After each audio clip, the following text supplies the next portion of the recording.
दोस्तों नमस्कार, आप सभी सदस्यों का स्वागत है बी ऑफिसर में ऑफिसर्स परिवार में।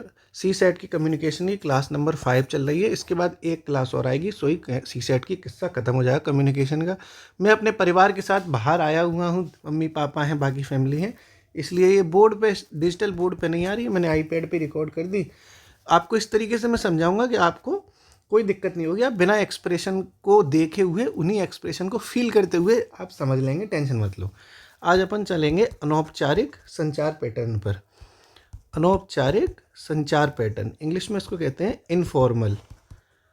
हिंदी में कहते हैं अनौपचारिक, इंग्लिश में कहते हैं इनफॉर्मल। इससे पहले अपन फॉर्मल के जो कम्युनिकेशन पैटर्न थे वो अपन समझ चुके हैं पिछली क्लास में। अब अपन इनफॉर्मल कम्युनिकेशन पैटर्न समझते हैं साहब। आपसे मेरी रिक्वेस्ट है कि आप अगर नोट्स बना रहे हैं तो अपना रिवीजन ज़रूर करें उन चीज़ों का, और अगर नहीं नोट्स बना रहे तो वीडियो को देख लो जैसी आपको सही लगे, जिससे कि आपके दिमाग में कॉन्सेप्ट क्लियर हो जाए साहब। तो अनौपचारिक संचार पैटर्न जो होता है इनफॉर्मल होता है। इनफॉर्मल का मतलब जैसे हम लोग घर में रहते हैं, जैसे हम दोस्तों के साथ रहते हैं, वो चीज़ें इनफॉर्मल होती हैं कि ठीक है, उसमें बहुत कानून, नियम कानून कायदे नहीं चलते, ऐसी जो एवं जो चीज़ें चलती हैं उसको कहते हैं इनफॉर्मल। तो इसमें जो सबसे पहला पैटर्न हुए उसको कहते हैं ग्रेप वाइन। मैं आपको समझा के कोशिश करूँगा। Grape wine, GRAPEWININE, grape wine pattern. अच्छा, आपने ये तो पता ही होगा आप लोगों को कि ग्रेप क्या होता है। ग्रेप्स, ग्रेप्स माने क्या होते हैं? अंगूर हैं, अंगूर हैं। छनक छन छन के अंगूरी बदन, तो वही अंगूरी बदन को इंग्लिश में ग्रेप्स कहते हैं। ग्रेप्स माने अंगूर है, खूब पता है। यानी ऐसा कम्युनिकेशन जो अंगूर की बेल की तरह चलता हो। अंगूर की बेल आप देखना दोस्तों ऐसी होती है, जैसे ये अंगूर है, अंगूर अंगूर अंगूर अंगूर, वो उसका कोई ठिकाना नहीं होता, वो कहीं भी बढ़ सकती है। जैसे यहाँ से अगर पौधा शुरू होता है अंगूर का, तो इधर भी निकल सकती है, इधर भी निकल सकती है, पीछे भी निकल सकती है, आगे ऊपर नीचे कहीं भी निकल सकती है। उस अंगूर की बेल की ये खासियत होती है। तो जो ग्रेप वाइन पैटर्न हो गया वो एक ऐसा हो गया इनफॉर्मल कि आप कहीं से कोई भी बातचीत कर रहा है, कोई उसका होश ठिकाना नहीं है, ना उसमें कोई नियम कानून है, कोई कंट्रोल ही नहीं है किसी का। ठीक है, तो वो अंगूर की बेल की तरह चलती है। अंगूर की बेल की तरह, अंगूर की बेल की तरह अनियंत्रित होती है। मतलब इसमें जो कम्युनिकेशन होगा उस पर कोई कंट्रोल नहीं है। जैसे दोस्त यार बात करते हैं, कोई कंट्रोल होता है क्या? कोई कंट्रोल नहीं होता। जिसकी इच्छा है वो बात करेगा। समझ पा रहे हो आप? जैसे जो दोस्त है, मान लो कोई ये 3-4 दोस्त बने, मिल गए, अब पता चला ये इससे बात कर रहा है, ये इससे कर रहा है, कोई भी कहीं से बोलना शुरू कर देता है। इसमें कोई किसी का कंट्रोल थोड़ी नहीं है। तो इस तरीके के जो आउट ऑफ कंट्रोल चीज़ें चलती है वो सब इनफॉर्मल में चलती हैं, और ग्रेप वाइन उसका एक प्रकार हो गया। ठीक है, अंगूर की बेल की तरह ये अनियंत्रित होती है। यानी इसमें ना बिखरी हुई बातें होंगी, प्लान्ड कुछ नहीं होगा, सब कुछ अनप्लान्ड होगा। बिखरी हुई बातें, समझ रहे हो आप? बिखरी हुई बातें जैसे हम दोस्तों में कर रहे हैं, बेसिर पैर की, कोई भी कुछ भी बोल रहा है साहब, कोई बंदिश नहीं है, कोई बंदिश भी नहीं होती इनमें। इस संचार में कोई बंदिश नहीं है। ऐसा नहीं है कि बॉस बात कर रहा है, इस तरीके से कुछ भी नहीं होती। ना ही इन बातों को मैनेज किया जाता है। जैसे कुछ बातें होती हैं, आप ऑफिस में जैसे जाना, तो ऑफिस में जो बातें होती हैं वो फॉर्मल होती हैं। ठीक है, इन फॉर्मल बातों को ऑफिस में की गई फॉर्मल बातों पर मैनेजमेंट ध्यान रखता है कि किसने क्या बोला।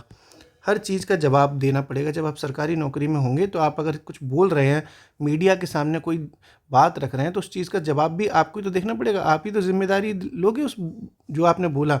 लेकिन यहाँ पर जो होता है उस पर कोई किसी का मैनेजमेंट नहीं है, सब ऐसे ही हवा में चलता रहता है, क्योंकि बातें तो ये सारी ग्रेप वाइन वाली इनफॉर्मल है। तो इनफॉर्मल में किसी का कोई मैनेजमेंट नहीं होता।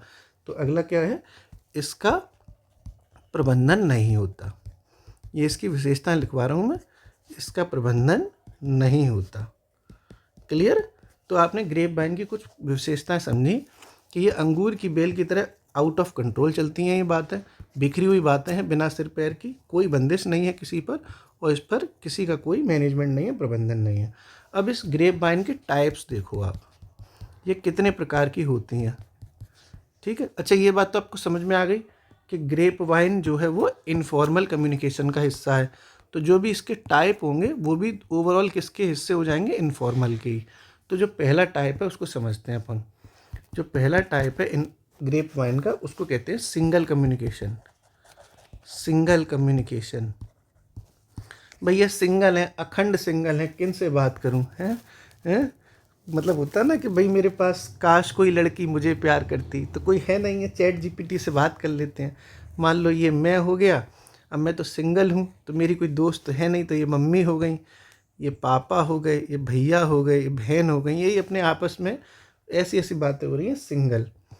जैसे इसने हमसे कर ली, मतलब कभी इस तरीके से समझ लो आप कि सिंगल जो चेन बन गई है कि इसने इससे कर ली, इसने इससे कर ली, यानी बातें सिर्फ सिंगल सिंगल ही चल रही हैं, बहुत दुनिया में नहीं फैल रही, लेकिन हो आउट ऑफ कंट्रोल रही हैं। इनमें कोई बंदिश नहीं है, ये दो लोग हैं लेकिन किसी भी तरह की बात कर रहे हैं जैसी इनकी इच्छा है।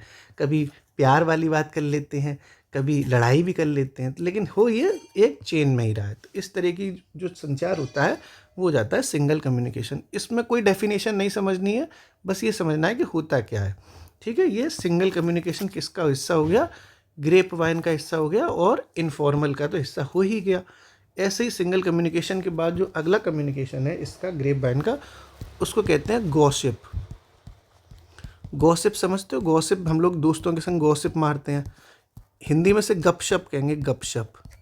गपशप कहते हैं गॉसिप को, गपशप, भैया गप्पे शप्पे मार रहे हैं साहब, गप्पे शप में। तो गप्पे शप्पे कैसे मारी जाती हैं, मान लो साहब, एक ये कोई व्यक्ति हो गया, ये एक दोस्त ये हो गया, एक दोस्त ये, एक दोस्त ये, एक दोस्त ये, एक दोस्त ये, एक दोस्त ये। तो जब गप्पे शप्पे मारते हैं हम, तो गॉसिप कम्युनिकेशन में क्या है कि एक कोई ज़्यादा बोलता है साहब, और बाकी लोग कम बोलते हैं थोड़ा थोड़ा। तो ये ज़्यादा बोलने वाला सुन रहा है, बाकी लोग ही करके हंस रहे हैं साहब, है। इसने बोला आओ सुनाऊं प्यार की एक कहानी, एक तरह का एक चिड़ड़ की दीवानी। अब बाकी सब लोग जो है हंस रहे हैं, हा, कौन है कौन है कौन है। या बीच वाला ये शायरियाँ सुना रहा है साहब कि अगर परखोगे मुझे तो पाओगे कि बहुत बुरा हूँ मैं, और समझोगे मुझे तो मुझसे अच्छा कोई मिलेगा नहीं। भाई साहब सब के सब एकदम फिदा हो गए।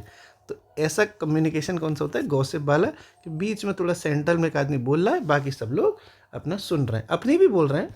ये ऐसा नहीं है कि अपनी नहीं बोल रहे, अपनी भी बोलते हैं। ये तो कम्युनिकेशन दोनों तरफ से हो रहा है ना, लेकिन थोड़ा एक ज़्यादा बोल रहा है, बाकी लोग बोल भी रहे हैं और सुन भी रहे हैं, और ये भी सुनना है, ऐसी बात नहीं है। तो ये अपना अपना हो गया गॉसिप कम्युनिकेशन। ठीक है साहब, अगला जो होता है वो होता है क्लस्टर कम्युनिकेशन। ये सिर्फ आप समझ लो, ये बहुत इसके अंदर डेप्थ में जाने की ज़रूरत नहीं है कि क्लस्टर कम्युनिकेशन की डेफिनेशन या ऐसा कुछ पेपर में नहीं आएगा, क्योंकि सिलेबस के अकॉर्डिंग चीज़ें चल रही हैं। ठीक है, आप कैट की परीक्षा देने तो जान ही रहे हो, आप आईआईटी की परीक्षा थोड़ी देने जा रहे हो। मतलब आप सीसेट आपको निकालना है, जिसमें लिखा गया है कि 10वें स्तर तक का, 10th लेवल तक का ही कम्युनिकेशन पूछा जाता है, टेंशन मत लो, सिलेबस आपको पूरा कवर कराया जा रहा है। अब देखो होता है क्लस्टर कम्युनिकेशन। ठीक है साहब, क्लस्टर कम्युनिकेशन क्या है? क्लस्टर कम्युनिकेशन होता है कि बातें उड़ रही हैं साहब।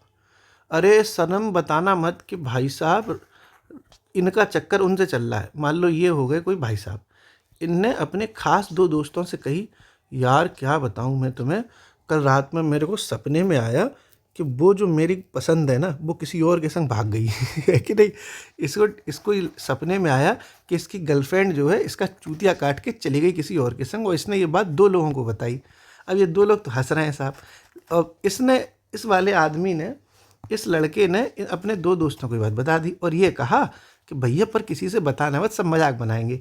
लेकिन ये तो थे तो दोस्त ही, एक से बढ़कर एक दूसरे के बाप थे। इनने अपने 3 दोस्तों को बता दी ये वाली बात कि यार उसने सपने में देखा कि उसकी गर्लफ्रेंड किसी और के संग भाग गई। इस वाले लड़के ने भी अपने 3 और दोस्तों को बता दी, यानी कितने भी दोस्तों को बता दी। हमने 3 लिखा है, मतलब कितने भी दोस्तों को बता दी। आउट ऑफ कंट्रोल चल रहा, अनियंत्रित होता है। तो फिर इनने भी अपने अपने और सारे दोस्तों को बता दी। समझ पा रहे हो? ऐसे जो बात है ना वो फैलती चली गई, किसी से कहना मत, किसी से कहना मत, किसी से कहना मत के चक्कर में सबको पता चल गया। ऐसा होता है कि नहीं होता? अरे यार हमने तो सिर्फ उन्हें बताई थी, उनने ढिंढोरे पीट दिए। तो जो ढिंढोरे पीटने वाला कम्युनिकेशन होता है उसको कहते हैं क्लस्टर कम्युनिकेशन, ढिंढोरे पीटने वाला। ठीक साहब, ढिंढोरे पिट गए, ढिंढोरे पिट गए कि नहीं पिट गए, ढिंढोरे पीटने वाला, आप इससे याद रख पाएंगे, ढिंढोरे पिट गए साहब। अब आप समझ पा रहे हैं, इसमें हर आदमी एक ऐसी श्रृंखला सी बन गई कि किसी से कहना मत, किसी से कहना मत के चक्कर में पूरे समाज में पता चल गई। अब देखो अगला अगला जो कम्युनिकेशन है उसको कहते हैं साहब, आखिरी जो होता है उसको कहते हैं प्रोबेबिलिटी। देखो मैं आपको ये सारी चीज़ें इंग्लिश में बता रहा हूँ, प्रोबेबिलिटी कम्युनिकेशन। हिंदी नहीं बता रहा इनकी, क्योंकि हिंदी तो अमरनाथ सर ही समझ पाएंगे, इतनी जटिल हिंदी है इसकी, मतलब आप समझ नहीं पाएंगे ना कि क्लस्टर कम्युनिकेशन को इतनी खतरनाक हिंदी है कि समझ नहीं पाओगे, इसलिए इंग्लिश में समझ जाओ। ऑप्शन तो इंग्लिश में भी आएगा ना, तो इंग्लिश में कर पाओगे। प्रोबेबिलिटी कम्युनिकेशन क्या होता है, बिल्कुल अड़ुआ बातें जो होती हैं धुआं मचाते हुए, जैसे ये कोई लड़का है, ये लड़की है, ये लड़का लड़की, लड़का लड़की, सब ग्रुप पे एक ट्रिप पे जा रहे थे, इसने गाना गाया, इसने सुन लिया, फिर इसने गाया, मतलब इसने सुन लिया, सब सुन रहे हैं लेकिन स्पेशली वो इसको डेडिकेट कर रही है, फिर इसने गाना गाया, इसको डेडिकेट कर रही है, फिर इसने इसको डेडिकेट कर दिया, मतलब कुछ भी चल रहा है, कोई भी किसी से बात कर रहा है बिना किसी टेंशन के, कोई है ही नहीं, सब दोस्त आपस में बैठे हैं, सब गप्पे शप्पे मार रहे हैं और कोई किसी से बात कर रहा है, हर तरह की बात चल रही है, कोई इसमें ऐसा नहीं है कि तुम सिर्फ इससे बात करोगी। ठीक है, कपल में क्या होता है कि तुम सिर्फ इससे बात करोगी, तुम सिर्फ इससे बात करोगी, ऐसा नहीं है, कोई किसी से बात कर रहा है रेंडमली, उसको कहते हैं प्रोबेबिलिटी कम्युनिकेशन। कोई भी किसी से बात कर रहा है, कोई भी किसी से बात कर रहा है, वो क्या हो जाता है, वो हो जाती है ब्रेकअप की पार्टी स्टार्ट। अगर कपल जो है, लड़की लड़का अपने कपल को छोड़ छोड़े किसी और से बात करेंगे तो बेटा दुश्मन ना करे दोस्त ने वो काम किया है, उम्र भर का गम हमें इनाम दिया है, भुला देना मुझे है अलविदा तुझे, तुझे जीना है मेरे बगैर। ये धोखे प्यार के धोखे, किसी से कोई प्यार ना करे। कहने में बहुत आसान है कि जाओ मुझे कोई फ़र्क नहीं पड़ता, अच्छा हाँ उससे बात कर रही हो, कर लो कोई बात नहीं, मैं जानता हूँ, मुझे ट्रस्ट है। अजी घंटा तुम्हारी सुलग के चौड़ी हो रही है तुम टेंशन में हो, सदमे में आ रहे हो कि मेरी वाली किसी और से कैसे बात कर सकती है, अरे जाओ जाओ सब पता है हमें। या मेरा वाला, मेरी वाली क्यों, मेरा वाला भी तो हो सकता है। मेरा वाला अगर प्रोबेबिलिटी कम्युनिकेशन करने लग गया ना, तो मेरे वाला की जो बंदी है ना भाई साहब, उसे सूली पर चढ़ा देगी।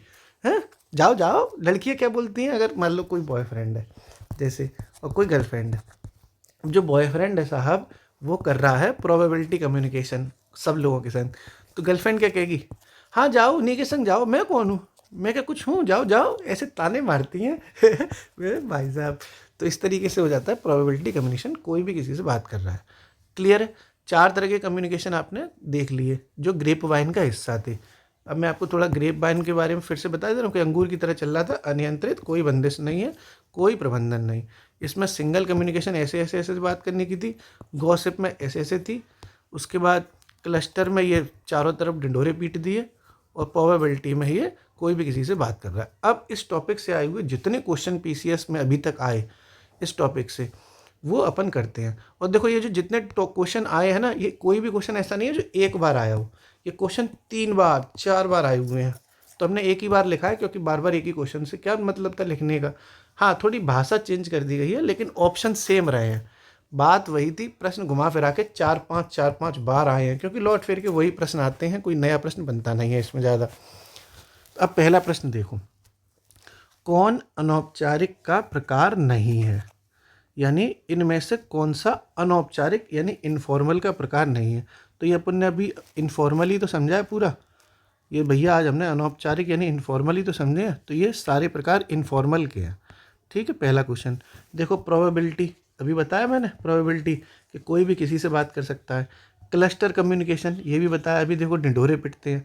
गॉसिप ये भी मैंने बताया अभी कि गप्पे शप्पे मारते हैं। सर्कुलर नहीं बताया, इसका मतलब डी इसका आंसर हो जाएगा। सर्कुलर जो है वो इसका इनफॉर्मल का प्रकार नहीं है। क्लियर है, डी इसका आंसर हो जाएगा। ये देखो प्रोबेबिलिटी, क्लस्टर और गॉसिप तो अभी मैंने बताया ही है। देखो ये गया प्रोबेबिलिटी, ये गया क्लस्टर, ये गया और गॉसिप ये गया, तो ये तो इनफॉर्मल के प्रकार हो ही गए। तो फिलहाल इसका आंसर क्या हो जाएगा, डी सर्कुलर, क्योंकि ये सर्कुलर जो है वो इसका इनफॉर्मल का टाइप नहीं है। अगला ग्रेप वाइन, इंग्लिश देखो, हिंदी में कहते हैं जन प्रवाह, समझ में ही नहीं आएगा आपको। ग्रेप वाइन की विशेषता नहीं है, इनमें से कौन सी ग्रेप वाइन नेटवर्क की विशेषता नहीं है। तो ग्रेप वाइन नेटवर्क अभी मैंने आपको बताया था, ये क्या ग्रेप वाइन नेटवर्क अंगूर की तरह चलता है, अंगूर की बेल की तरह अनियंत्रित होता है। इसमें बिखरी हुई बातें होती है, बिना सिर पैर की, कोई बंदिश नहीं है, कोई नियंत्रण नहीं है, अनियंत्रित, कोई प्रबंधन नहीं होता, ऐसी चलती रहती है दोस्तों में। अब देखो सवाल, अब आप क्वेश्चन कर पाओगे तभी तो हमारा पढ़ाया हुआ जो है वो कहेंगे ना कि सफल होगा, नहीं तो सिर्फ थ्योरी थ्योरी बता दो और प्रैक्टिकली आंसर ही नहीं निकाल पाओ तो क्या मतलब है। तो ग्रेप वाइन की विशेषता नहीं है। ऑप्शन देखो, इसमें लिखा है कि इसे प्रबंधन द्वारा नियंत्रित किया जाता है, ये स्टेटमेंट लिखा है। पूछा गया है कि विशेषता कौन नहीं है, तो मैंने आपको बताया ना कि ग्रेप वाइन में प्रबंधन द्वारा नियंत्रित नहीं किया जाता, ये अनियंत्रित होती है ना, इस पर प्रबंधन, इसका प्रबंधन ही नहीं किया जा सकता। तो जब प्रबंधन ही नहीं किया जा सकता, ये नियंत्रित ही नहीं है, तो ये इसकी विशेषता नहीं होगी और सी इसका आंसर हो गया। क्लियर। आगे अब देखो, इस तरीके से ये दो जो क्वेश्चन है ये 4-4 5-5 बार पूछे जा चुके हैं। ठीक है, तो हमने ये दो ही क्वेश्चन हमें लिख दिया पूरा। बार बार क्यों हम आपके लिए लिखे, हम भी मेहनत करें फालतू में, आप भी फालतू में नोट्स ज़्यादा बनाओ। इन दोनों क्वेश्चन से आप समझ गए। अब अगला जो टॉपिक है वो देखते हैं, संचार मॉडल। ठीक है, संचार मॉडल समझ लो साहब क्या होता है। अब संचार मॉडल को इंग्लिश में क्या कहेंगे, कम्युनिकेशन मॉडल। ठीक है, संचार को कम्युनिकेशन कहते हैं, तो ये कम्युनिकेशन मॉडल हो गया। अब ये जो कम्युनिकेशन मॉडल है बहुत इंपॉर्टेंट है, इससे 15-20 सवाल अभी तक आ चुके हैं पिछले 10 सालों में। 15-20 मतलब सवाल बता रहा हूँ, बहुत इंपॉर्टेंट टॉपिक हो गया इसका मतलब। तो ये क्या होता है समझो, ये दो लोगों के बीच में जैसे हम कम्युनिकेशन कर रहे हैं, एक ज़रा तस्वीर से तू निकल के सामने आ मेरी महबूबा, मतलब लड़का लड़की मान लो बात कर रहे हैं, बॉयफ्रेंड गर्लफ्रेंड है, उसी के एग्जाम्पल से आप अच्छा समझ लोगे कपल्स के से। तो ये आपका हीरो हो गया अपना पिक्चर का है भाई साहब राजेश खन्ना, और ये मान लो हेमा मालिनी हो गई है। हाँ, ये थोड़ा बिंदी बिंदी लगा लूँ, कुंडल कुंडल लगा, थोड़ी मोटी कर दी मैंने हेमा मालिनी, कोई बात नहीं है। ठीक साहब, तो ये मान लो दो लोगों के बीच में जो कम्युनिकेशन होता है उसको कहते हैं संचार मॉडल। यानी दो लोगों के बीच में है, इसका मतलब है ये कौन सा कम्युनिकेशन हो गया, अंतर्वैयक्तिक। ये तो मैंने पहली क्लास में बताया था कि अगर दो लोगों के बीच में संप्रेषण हो रहा है, कम्युनिकेशन हो रहा है, तो वो इंटरपर्सनल हो गया। तो वो कौन सा कम्युनिकेशन है, इंटरपर्सनल कम्युनिकेशन होता है।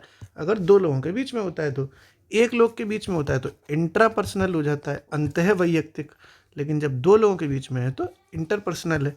तो ये संचार का जो मॉडल है वो इंटरपर्सनल कम्युनिकेशन का एक एग्जाम्पल है, अंतर्वैयक्तिक संप्रेषण का उदाहरण है। अब इसमें क्या कहानी बनती है साहब, देखो सबसे पहले ये आपका हीरो है बॉयफ्रेंड, ये आपकी गर्लफ्रेंड है हेमा मालिनी, राजेश खन्ना और अनारकली, सलीम अनारकली कुछ भी मान लो।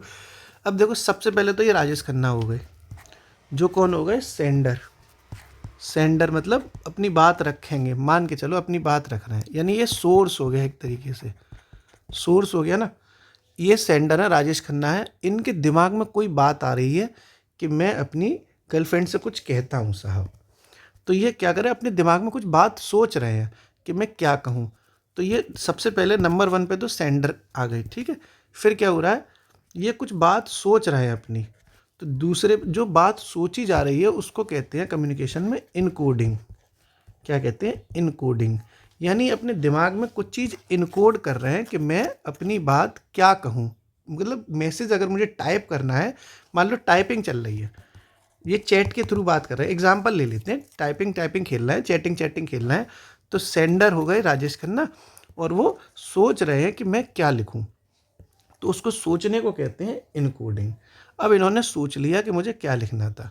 ठीक है, इनने मान लो सोच लिया कि इन्हें लिखना था कि आज रात का सीन बना दें या ये लिखते हैं, या इन्होंने सोचा कि चलती है क्या 9 से 12, ये अच्छा है ना, चलती है क्या 9 से 12, ये इन्होंने सोच लिया, ये कि ये मैसेज टाइप करते हैं, तो इन्होंने फिर क्या किया, मैसेज टाइप कर दिया।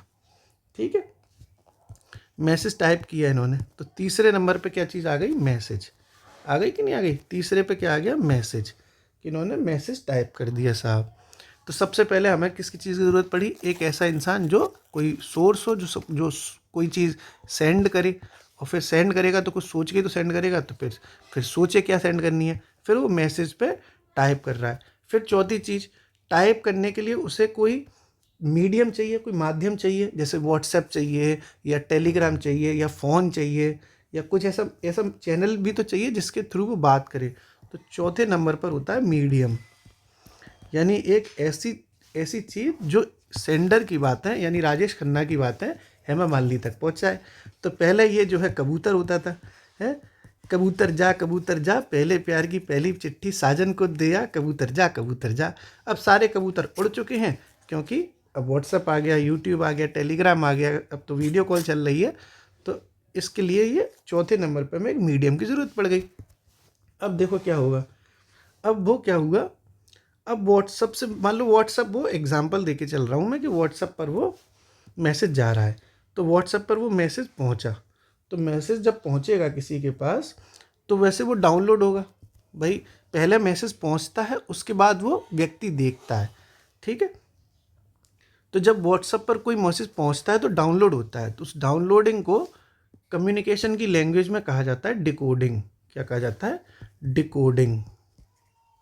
डिकोडिंग, ये डिकोडिंग का मतलब है कि वो डिकोड हो रहा है, मैसेज डाउनलोड हो रहा है। डिकोडिंग का मतलब है वो डाउनलोड हो रहा है, ठीक है। तो सबसे पहले सेंडर ने कुछ सोचा और मैसेज पर व्हाट्सएप के थ्रू भेज दिया और अब वो डाउनलोडिंग पे लग गया, ठीक, क्लियर।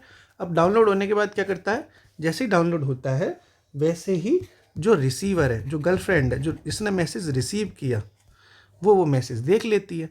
तो छठवें नंबर पर क्या आ जाती है, वो हेमा मालिनी आ गई जिसने वो मैसेज देख लिया, ठीक है साहब, ओके। ये एक तरीके से प्रॉपर वो होता है चैनल, एक ये मॉडल टाइप का हो गया कि सबसे पहले हमें राजेश खन्ना की ज़रूरत पड़ी, फिर उनके दिमाग में कोई मैसेज आए, फिर वो मैसेज उन्होंने टाइप किया, फिर टाइप एक व्हाट्सएप के थ्रू किया, फिर वो व्हाट्सएप पे हेमा मालिनी के व्हाट्सएप पे पहुंच गया तो वो मैसेज डाउनलोड हो रहा है। जैसे मान लो कोई वीडियो ही भेजा तो वीडियो डाउनलोड होगी कि नहीं होगी, फिर उसके बाद वो डाउनलोड होने के बाद उस हेमा मालिनी ने वो वीडियो देख लिया। अब मान के चलो ऐसा भी तो हो सकता है कि हेमा मालिनी का इंटरनेट ही ख़राब हो, या हेमा मालिनी किसी और के साथ राजेश खन्ना को छोड़ के हो सकता है कि अमिताभ बच्चन के साथ व्यस्त हो। भाई बहुत सी चीज़ें हो सकती हैं, हेमा मालिनी तो हेमा मालिनी ही है, ज़रूरी थोड़ी राजेश खन्ना की। तो राजेश खन्ना तो तुमसे ही लिवर लिवर करेंगी। लिवर लिवर करने के लिए इनके पास तमाम कंधे हैं साहब, कंधों की कोई कमी नहीं है लड़कियों के पास, है कि नहीं। तो ये कंधा प्रजाति तैयार रहती है, तो कंधा प्रजाति हो सकता है कि आपके बीच में बाधा आ जाए, बाधा बन के। तो ये भी तो हो सकता है। इसका मतलब ये है कि मान लो जो हेमा मालिनी है जो रिसीव कर रही हैं, उनके फ़ोन में इंटरनेट ही नहीं चल रहा हो, तो फिर कैसे डाउनलोड करके वो चीज़ें देख पाएंगी, है ना। यानी संचार में बाधा भी तो आ सकती है, जैसे इंटरनेट नहीं चल रहा या डिस्ट्रैक्शंस हो रहे हैं। हो सकता है इंटरनेट तो चल रहा हो लेकिन डिस्ट्रैक्शंस ये है कि बगल में पापा हों, तो बाबू मैं कैसे बात कर लूँ, पापा बगल में बैठे हैं, तो ये भी तो हो सकता है। या फिर तुमसे इनका मतलब राजेश खन्ना और हेमा मालिनी के बीच में नाजायज़ संबंध चल रहा हो साहब, ये शादीशुदा हैं, ये क्या नाम है हेमा मालिनी, लेकिन घुसेड़ रही हैं राजेश खन्ना के संग भी मौज मस्ती मार रही हैं साहब। तो वो हो सकता है बगल में पति बैठा हो, तो संचार में जो बाधा हो जाएगी, संचार में जो बाधा हो जाएगी वो ये पति बन जाएगा, क्योंकि ये पति जो सामने बैठा है, तो फिर कैसे राजेश खन्ना और इनकी हेमा मालिनी की मोहब्बत मुकम्मल हो जाएगी। इसका मतलब है कुछ संचार में बाधा भी होती हैं, संचार में बाधा भी होती हैं, जिसको कम्युनिकेशन की लैंग्वेज में कहा जाता है नॉइज़, शोर, NOISE, इसका मतलब शोर। ये होती है संचार में बाधा।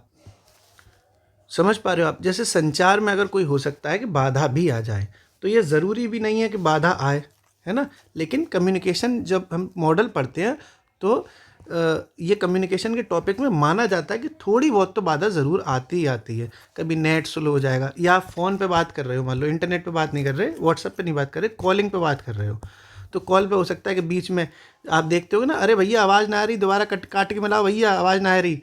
इसका मतलब है कि हो सकता है नेटवर्क डाउन हो, या हो सकता है बीच में पीछे से गाने बज रहे हो।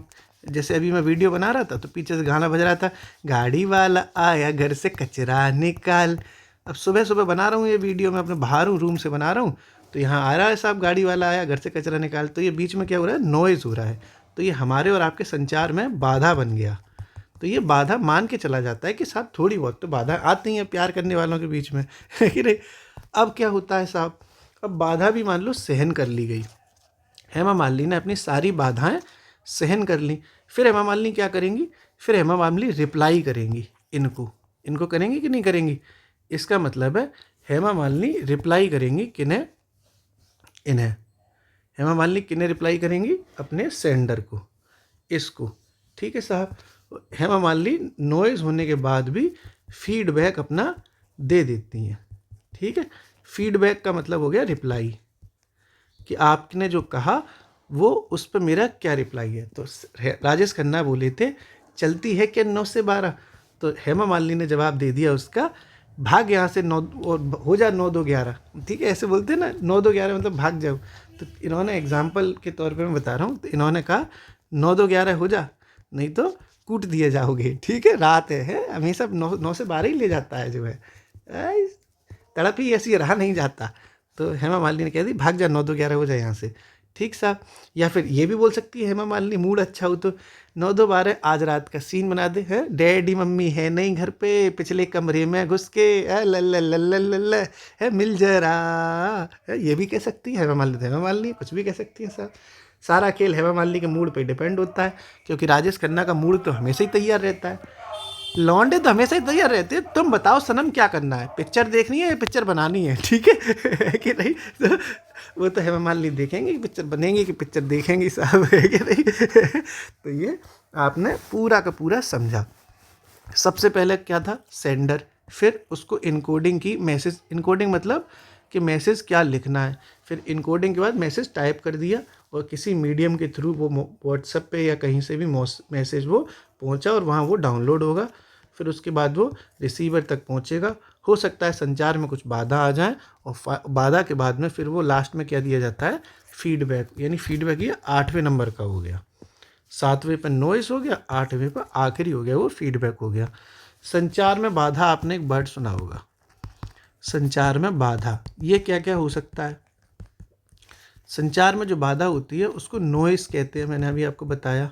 शोर कहते हैं कम्युनिकेशन की लैंग्वेज में। और किस तरीके से संचार में बाधा आ सकती है साहब? तो संचार में बाधा आ सकती है जैसे डिस्ट्रैक्शन हो सकते हैं, जैसे डिस्ट्रैक्शंस कहते हैं इंग्लिश में ही समझ लो साहब। डिस्ट्रैक्शंस हो सकते हैं, वो एक संचार की बाधा हो गई। बैकग्राउंड म्यूज़िक हो सकता है, जो बैकग्राउंड में बज रहा है, तो बैकग्राउंड, अब वो म्यूज़िक की जगह कुछ भी हो सकता है, इसलिए उसको बैकग्राउंड सिग्नल्स कहते हैं। पृष्ठभूमि संकेत, भाई हिंदी बहुत कठिन है, इसको पृष्ठभूमि संकेत, कि बैकग्राउंड में जो चीज़ चल रही है उसको बैकग्राउंड सिग्नल्स। वो एक बाधा ही तो बन गई, गाना बज रहा है सब बैकग्राउंड में, आप बात कर रहे हो फ़ोन पे कि सनम मेरा सनम सबसे प्यारा है, और बैकग्राउंड में बज रहा है जा बेवफा जा हमें प्यार नहीं करना। तो वो बहुत सारी चीज़ें डिपेंड करती हैं बैकग्राउंड के ऊपर, वो एक बाधा बन जाती है। ये भी मैंने आपको बताने की कोशिश करी। और एक चीज़ मैं आपको बता रहा हूँ, जैसे जो सेंडर है यानी राजेश खन्ना है, और जो रिसीवर है यानी हेमा मालिनी है, इनके बीच में रिश्ता कैसा है? तो ये एक मतलब पति पत्नी है मान के चलो, या गर्लफ्रेंड बॉयफ्रेंड है, तो इनके बीच में मान लो कैसा रिश्ता हो जाता है? सामाजिक रिश्ता हो जाता है, सोशल रिलेशन हो जाता है ये।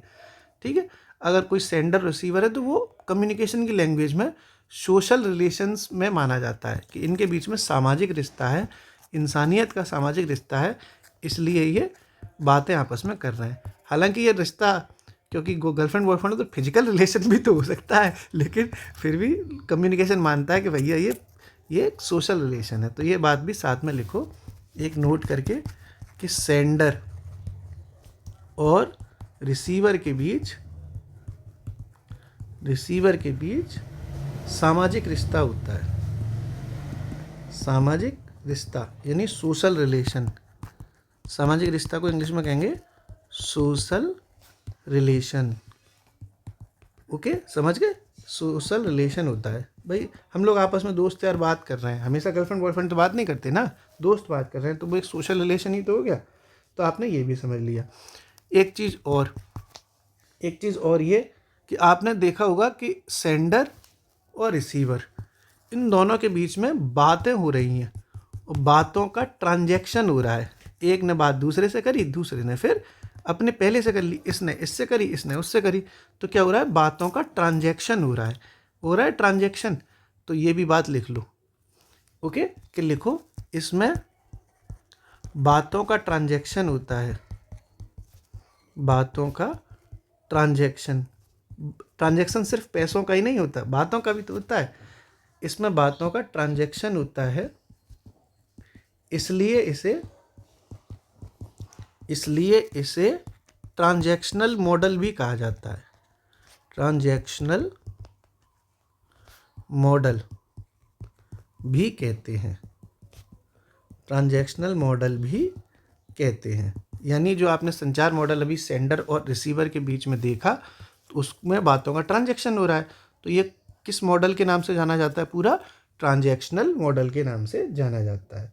ये भी आपको बहुत अच्छे समझ में आ गई होगी।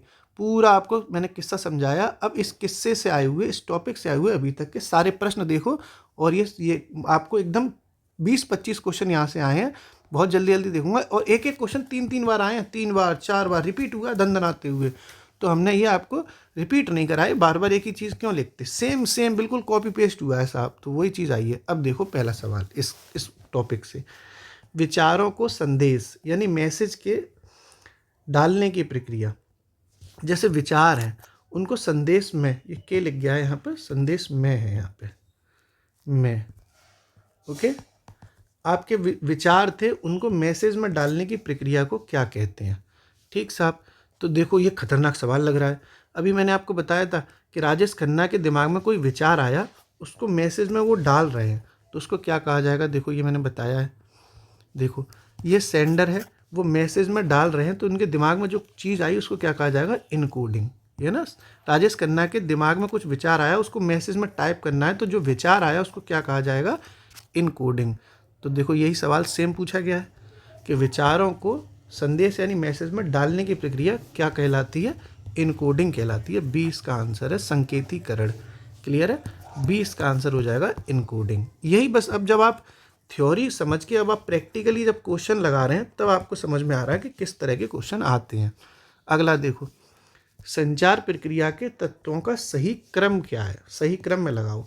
तो ये सारे source, medium, receiver, message, feedback, noise, ये मैंने आपको भी क्रम से लगवाए। यही पूछा गया है कि इसको आप क्रोनोलॉजिकल ऑर्डर में लगाओ कि पहले कौन सा आएगा, लास्ट में कौन सा आएगा। तो देखो ये मैंने सारे आपको यहाँ क्रम से लगवाए हैं। सबसे पहले सेंडर है, फिर इनकोडिंग, मैसेज, चौथे पे मीडियम, पाँचवें पे डिकोडिंग, छठवें पे रिसीवर, सातवें पे नॉइज, आठवें पे लास्ट में फीडबैक। यानी सबसे आखिर में कौन सा है? फीडबैक है 8वें नंबर पे। अब इस वाले क्वेश्चन का आंसर सीधे सीधे यहीं से निकल जाएगा। देखो ये क्वेश्चन है कि तत्वों को सही क्रम में लगाओ, तो ये जो फीडबैक है ये सबसे आखिरी में आता है, यानी 5वें नंबर पे यहाँ फीडबैक लिखा है, तो 5वां नंबर इस वाले क्वेश्चन में, इस ऑप्शन में सबसे लास्ट में होना चाहिए। तो ये A, B, C, D 4 option है। इसमें आप अपना दिमाग लगा के भी कर सकते हो, सिंपल है, कोई दिक्कत नहीं है। नहीं तो इसमें मात्र एक ही ऑप्शन ऐसा है जिसमें ये 5 नंबर का जो फीडबैक है वो सबसे आखिरी में है। देखो इसमें 6 ये गलत, इसमें 3 ये भी गलत, इसमें भी 6 ये 3 गलत। सबसे लास्ट में होता है फीडबैक। तो एक ही ऑप्शन में लास्ट में 5 नंबर लिखा था, इसका मतलब इसका आंसर क्या हो जाएगा? ए। सबसे आखिरी में आएगा फीडबैक। ठीक है, बाकी तो हमने सब ऊपर बता ही दिया कि पहले पे क्या है, दूसरे पे क्या है। अगला क्वेश्चन देखो, सेंडर और रिसीवर के बीच में कौन सा संबंध होता है? सेंडर और रिसीवर के बीच में, तो देखो भाई अभी मैंने आपको बताया था कि इनके बीच में सोशल रिलेशन होता है। सेंडर और रिसीवर के बीच में सामाजिक रिश्ता होता है, सोशल रिलेशन होता है। ठीक है, तो देखो आप अब आपको सारी चीज़ें कर पा रहे हो आप। सेंडर और रिसीवर के बीच में कौन सा संबंध हो गया? सामाजिक रिश्ता हो गया। डी इसका आंसर हो जाएगा, सोशल रिलेशन। ठीक साहब। अब कई लोग इसमें सोचेंगे फिजिकल रिलेशन लगा दूं साहब, गर्लफ्रेंड बॉयफ्रेंड। भैया फिजिकल रिलेशन का 24 घंटे चलता रहता है स्टेमिना नाम की कोई चीज़ है कि नहीं कि 24 घंटे हैं धाए धाए धोचे धोचे ऐसा तो होगा नहीं। तो ये सामाजिक रिश्ता होता है भैया। सोशल रिलेशन 24 घंटे चलते हैं, फिजिकल रिलेशन कभी कभार की अपनी मौज मस्ती मार ली तो मार ली, तड़प ही ऐसी रहा नहीं जाता, क्या करूँ मैं। तो इसका आंसर क्या हो जाएगा? डी।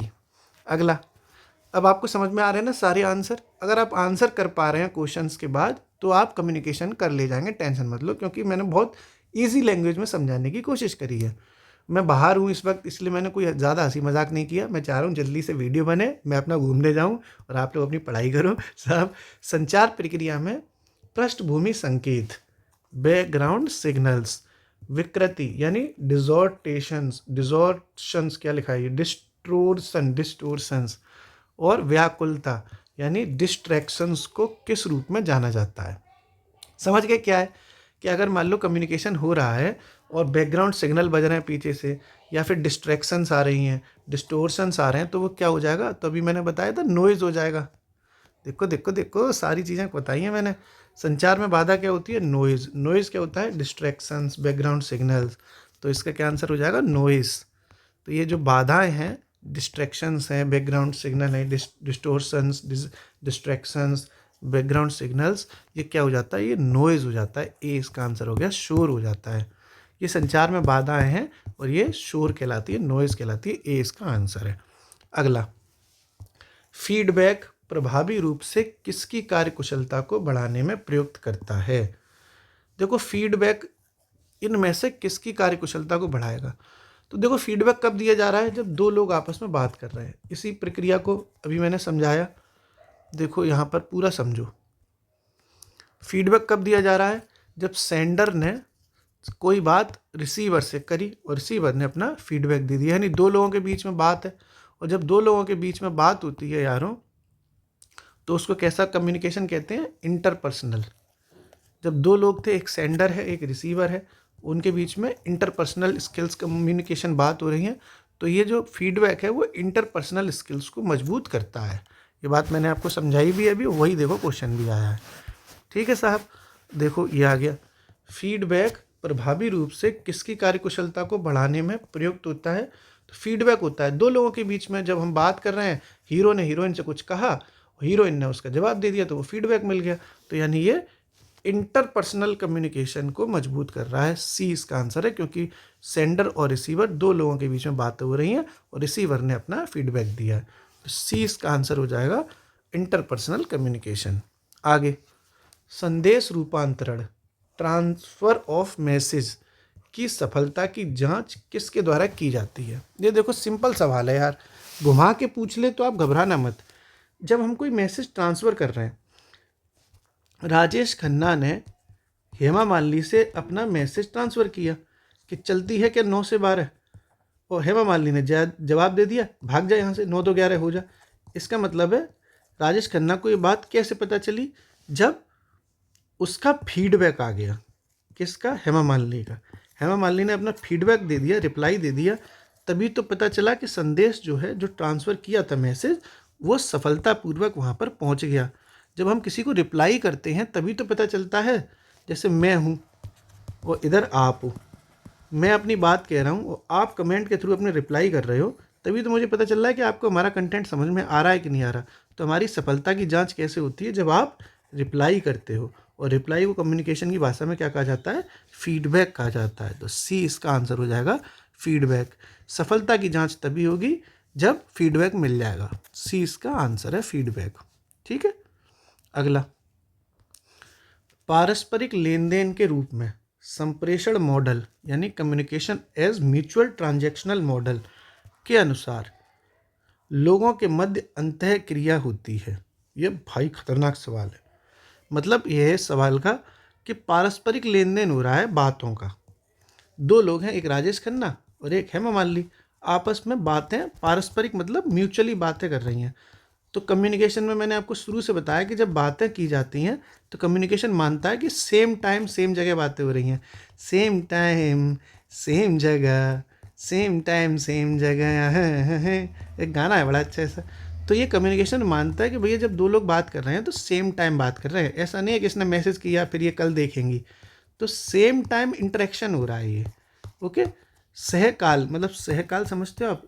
एक ही काल में, एक ही टाइम में, साइमल्टेनियसली कहते हैं उसको इंग्लिश में, साइमल्टेनियसली, भगवान जाने क्या कहते हैं, साइमल्टेनियसली, भगवान जाने, यार मुझ पर इंग्लिश नहीं बोली जाती।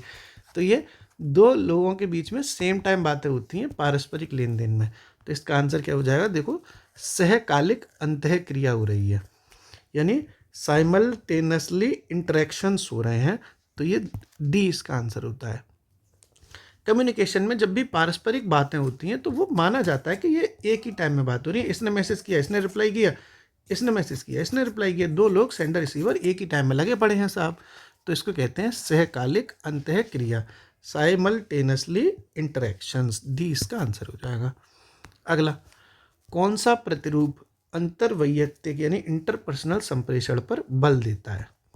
तो देखो, मैंने अभी आपको समझाया, जब अंतर्वैयक्तिक यानी इंटरपर्सनल का मतलब क्या होता है कि राजेश खन्ना और हेमा मालिनी बात कर रहे हैं और बातों का हो रहा है ट्रांजैक्शन।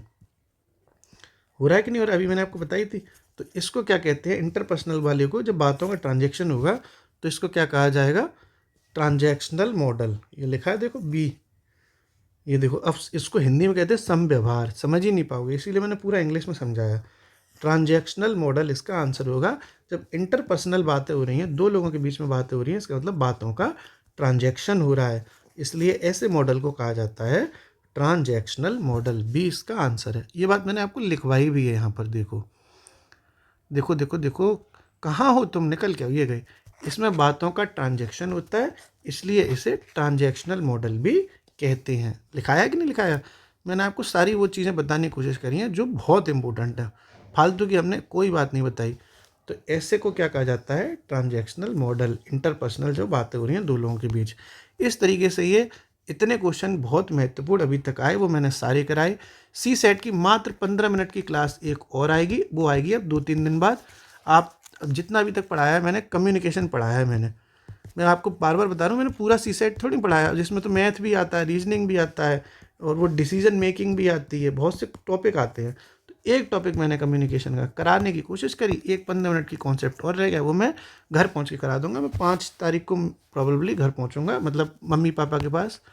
अभी मैंने छुट्टी ली है 10-12 दिन की, उसमें मैं करा दूंगा।